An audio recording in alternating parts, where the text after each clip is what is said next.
Today, we're going to build a Navy destroyer using 6 Lego pieces.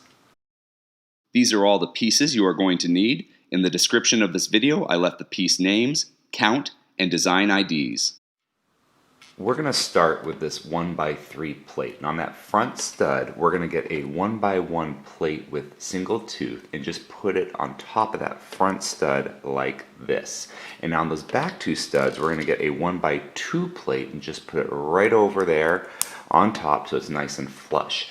And now we're going to turn our model over because this is going to be the bottom of our destroyer, and there you've got the bow of the ship.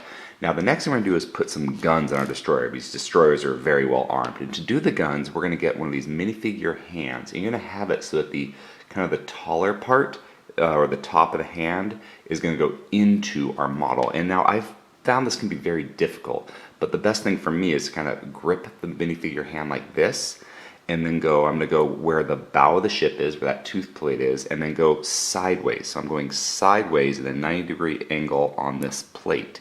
And it goes in a little bit easier, and then from there I can turn the minifigure hand to the position I want, facing forward. That's just the easiest way for me.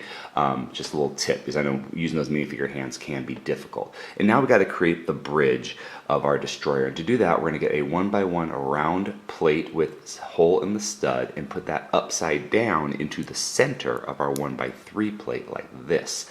And now to create the antenna of that command center, we're going to get this T-bar and put it into that 1x1 round plate with hole and stud like this. And here we've got a destroyer ready to patrol the oceans for enemy ships.